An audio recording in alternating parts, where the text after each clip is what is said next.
Saya kembalikan ya. Satu, orang yang mengikuti tuntunan Nabi Muhammad SAW itu, maka dia tegas pada segala hal yang menyimpang. Kita nggak usah berpikir jauh-jauh. Saya ingin tanya kepada antum. Mohon maaf ya. Mohon maaf sebesar-besarnya kalau kalimat ini kurang menyenangkan. Berapa kali antum tegas menindak segala hal yang menyimpang dalam pandangan mata kita? Bahasa paling singkatnya, berapa kali kita dalam sehari melihat maksiat dengan mata kita? Coba lihat apa yang kita lihat di handphone kita. Majalah yang dibaca, acara yang ada di TV. Jangan-jangan sampai hari ini masih senang dengan gosip. Jangan-jangan sampai hari ini masih melihat tayangan-tayangan yang tidak elok untuk dipandang. Seharusnya kalau antum mengaku umat Nabi Muhammad, jauhi semua itu. Kadang-kadang antum ingin jadi orang baik, tapi perangkat kehidupan antum di rumah tidak mendukung antum baik. Katanya ingin soleh, katanya ingin soleha. Tapi membuka channel di televisi yang membuat antum keluar dari kesolehan itu untuk apa? Menghadirkan hal-hal yang tidak baik ke rumah. Ya antum keluar dari nilai kesolehan itu. Coba lihat berapa kali lisan kita berbuat maksiat. Sampai ke ujung kaki. Demi Allah saya katakan, kalau antum ingin menjadi orang baik, caranya gampang. Tinggalkan segala hal yang tidak baik. Maka antum akan kembali pada kebaikan-kebaikan. Ciri umat Nabi Muhammad itu, ciri yang pertama kata Al-Quran, tegas pada segala hal yang menyimpang. Bahasa paling singkatnya, ciri umat Nabi itu pasti baik perilakunya. Ya, tuh tandanya. Saling.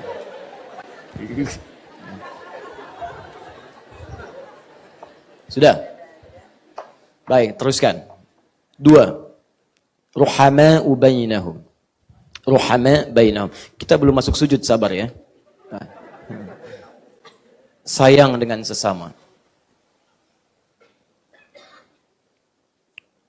Muslim. Ruhama'u bainahum. Amat menyayangi antar sesama. Masya Allah, kalimat sayangnya menggunakan kata rohama. Dari kata rahmah. Rahmah itu, kalau dinisbatkan kepada manusia, itu bentuk kasih yang rela memberikan segala yang terbaik, sekalipun dalam memberi itu, kadang mesti kita menderita. Misal, ini ada minuman. Anda sedang haus luar biasa. Tiba-tiba datang teman Anda, haus, sama-sama haus. Anda sangat haus, dia pun sangat haus. Minumannya cuma 1 gelas. Saya tanya pada ibu, begitu dia datang, dia muslim, ibu muslim. Pertanyaan saya, apakah ibu berikan air ini sepenuh gelasnya atau ibu bagi 2? Atau saya ganti pilihannya. Apakah ibu berikan ini dibagi 2 atau tidak dikasih sama sekali? Baik. Lihat baik-baik. Rohama itu berbeda. Rohama memberikan perhatian yang luar biasa. Sekalipun dengan perhatian itu, kadang-kadang ada sedikit rasa yang kita tahan. Ada berat yang kita rasakan. Dan kadang-kadang ada penderitaan yang harus kita dapati. Bukan penderitaannya yang penting, tapi kenikmatan dari penderitaan itu menghadirkan pahala yang memberikan ketenangan dalam jiwa. Contoh, saya beri gambaran. Kata rahmah, kalau sudah menempat, itu disebut dengan rahim. Perempuan itu punya rahim, laki-laki tidak. Kenapa tempatnya disebut dengan rahim? Karena di dalamnya ada sosok yang sangat diberikan perhatian. Sayang luar biasa. Sekalipun pemberian sayang itu rela menjadikan yang memiliki rahim menderita kadang-kadang untuk bisa memberikan perhatiannya. Mau miring kanan, berat. Miring kiri, susah. Mau terlentang, sakit juga diderita. Tapi nikmat saja nggak ada masalah. Yang penting yang di dalamnya merasakan ketenangan. Nikmat. Ya, begitu keluar, terlahir, hadir dalam pelukannya, Masya Allah, terasa hilang semuanya itu. Ada kebaikan-kebaikan mulia tampil di hadapannya. Itulah kenapa disebut dengan rahim. Sebagian ulama yang sangat peka mengatakan, kenapa bayi menangis ketika dilahirkan? Kata mereka salah satu hikmahnya, karena mereka khawatir, takut tidak mendapati lagi kasih sayang yang ada dalam rahim ibundanya. Tuh. Lihat teman-teman sekalian, rahmah, rahim, rohama bentuk jamaknya. Perhatikan, dulu jahiliyahnya luar biasa. Ketika turun Al-Quran, diterangkan oleh Nabi Muhammad SAW, diajarkan lewat sunnahnya, tiba-tiba berubah perilaku. Yang kasar jadi lembut, yang mencela jadi mencintai, yang memukul jadi merangkul, yang hebat, yang rakus menjadi dermawan yang tak terlukiskan. Datang orang haus diberikan minum seminum-minumnya. Datang orang lapar sisa makanan yang cukup untuk satu keluarga, untuk satu orang diberikan untuk orang itu. Lapar diterima oleh orang punya makanan. Haus diterima oleh orang punya minuman. Kehilangan harta, rela dibagi 2 dengan harta-hartanya. Luar biasa. Sampai diabadikan di Quran surah 59 ayat 9 sampai dengan 10. wa yu'thiruna ala anfusihim walau kana bihim khasasah. Ada orang-orang yang sifat ruhamanya luar biasa sampai rela berbagi dengan temannya sekalipun dirinya malah bahagia menahan apa yang belum bisa dia rasakan. Jadi ada orang kalau haus bahagia, Bu. Aneh. Dia punya minuman, dia haus, datang orang lain. Dia itu lebih bahagia memberikan pada orang dibanding minum sendiri. Coba lihat. Jadi ada orang yang bahagia ketika orang lain bisa menikmati apa yang ia miliki. Dia sendiri tidak mendapatinya. Wah, level itu susah, Bu. Datang orang haus. Haus ya? Masya Allah. Tuh. Itu bukan rohama namanya. Kita kehilangan ini. Kita kehilangan ini. Perhatikan turunan hadisnya. Al-mu'minu lil mu'mini kal bunyan yashuddu ba'duhu ba'dha. Saking rohamanya mukmin satu dengan yang lainnya bagaikan satu bangunan yang saling menguatkan. Ya, malah maaf. Bagaikan satu tubuh kal jasadil wahid. Idza staka minhu udhun, kalau satu sakit yang lain merasakan. Ini dicubit, ini terasa, ini terasa, ini terasa. Pertanyaan saya, maaf ya, kalau ada sebagian ikhwah kita yang memiliki persoalan, apakah kita punya rasa yang sama? Demi Allah saya katakan, saya beberapa hari ini sering menangis. Kita kehilangan ini. Kita kehilangan ini. Kok bisa tetangga Anda kebanjiran, Anda yang foto-foto? Ceklik, banjir. Apa yang tidak menggerakkan hati Anda untuk menolong dia? Kok bisa ada orang kejang-kejang kesetrum, Anda malah sibuk merekam? Kejadian petugas PLN kesetrum, Masya Allah. Anda kenapa nggak bantu dia? Mungkin dengan pergerakan Anda yang cepat, bisa cepat menolong orang yang dimaksudkan. Ada orang yang nekat mengakhiri hidupnya, ingin bunuh diri, ingin lompat dari ketinggian, malah sibuk video dari bawah. Terjadi live siaran langsung, ada orang mau bunuh diri. La haula wala quwata illa billah. Anda ini kenapa sih?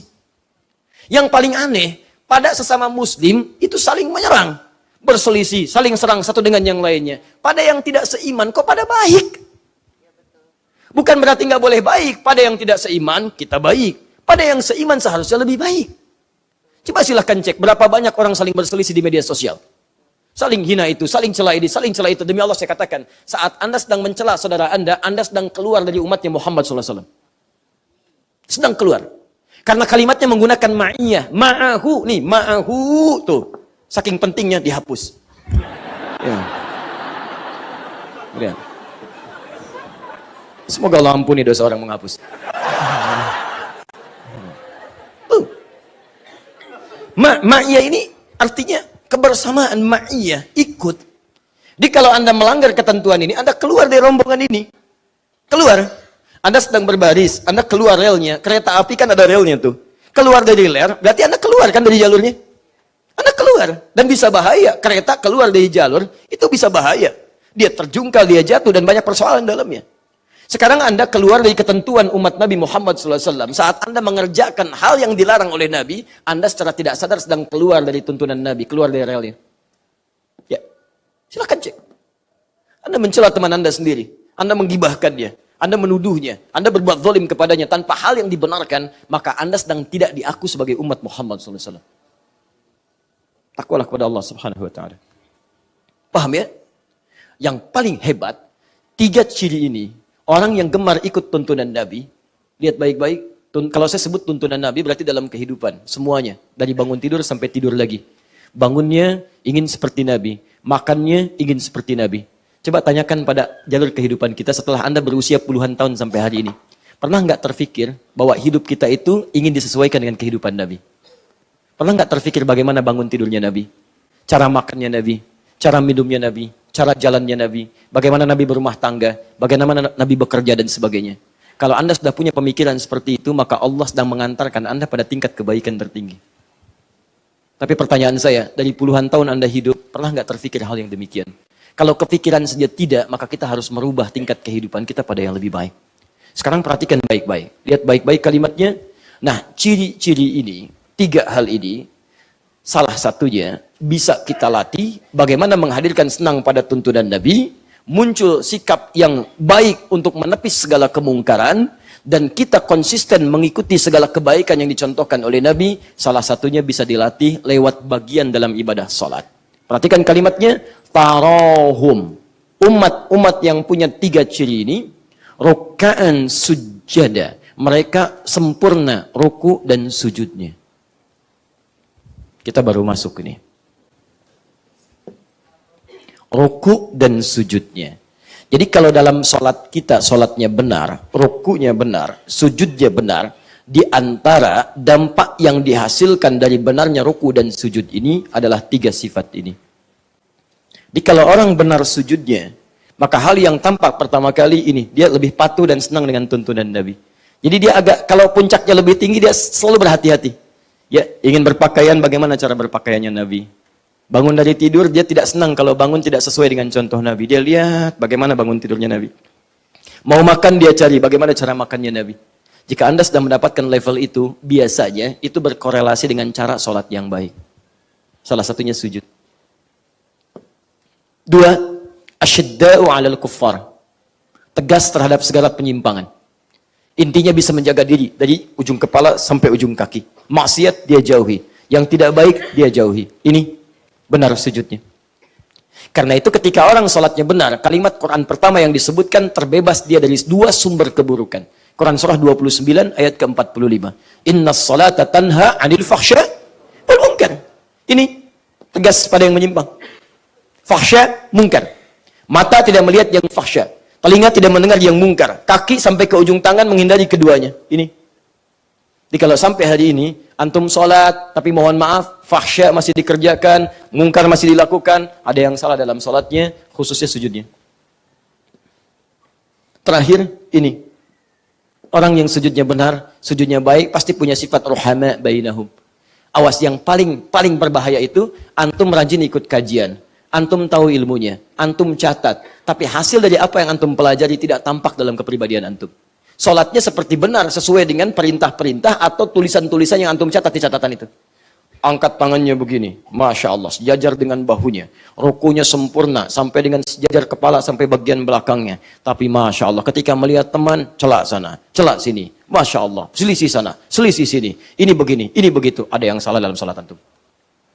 Tahu teorinya, rapatkan saf, lurus, tumitnya yang lurus, rapat supaya setan tidak masuk. Teman satu belum rapat sedikit, hei, rapat. Masya Allah. Ada yang salah. Ya, ada yang salah. Paham ya? Baik. Pilih mana? Orang tidak sholat, tapi baik, atau orang sholat, tapi tidak baik? Oh. Baik. Saya ingin katakan gini, ini hati-hati, kalimat seperti ini sering disampaikan. Awas, ini dalam ilmu mantik disebut dengan logika yang kacau, premisnya tidak sempurna. Dan ini sering dimainkan oleh sekelompok orang, terutama orang-orang liberal sekarang. Anda mesti hati-hati, karena 2 premis ini disebut premis yang bermasalah, tidak nyambung keduanya. Ya, perbandingan yang tidak nyambung, tidak apple to apple, maka tidak menghasilkan jawaban yang sempurna. Nggak nyambung. Jadi kalau Anda ingin sambungkan, itu mesti sama dua-duanya. Lihat, misal, padanan yang sering dimunculkan begini. Pilih mana pemimpin muslim yang tidak jujur atau non-muslim yang jujur? Kalau Anda ingin bandingkan muslim yang jujur, bandingkan dengan non-muslim yang jujur pula. Non-muslim yang tidak jujur, bandingkan dengan muslim yang tidak jujur juga. Itu baru sebanding. Jadi kadang-kadang logika kita sering dikacaukan sehingga tidak nyambung dalam persoalan yang dimaksudkan. Pilih mana? Enak mana? Enak mana? Apel Malang atau terasi Sumedang? Tuh, sudah di Sumedang nggak ada terasi, disebut lagi terasi Sumedang, gitu kan? Yang ada tahu. Jadi keduanya tidak nyambung, karena tidak nyambung nggak ada pilihan. Maka itu hati-hati ya, hati-hati. Kecuali dengan standar yang sama, level yang sama. Misal, pilih mana? Non-muslim yang tidak jujur atau muslim yang tidak jujur juga? Pilih mana? Yang tidak jujur. Jangan pilih kedua-duanya. Jangan pilih.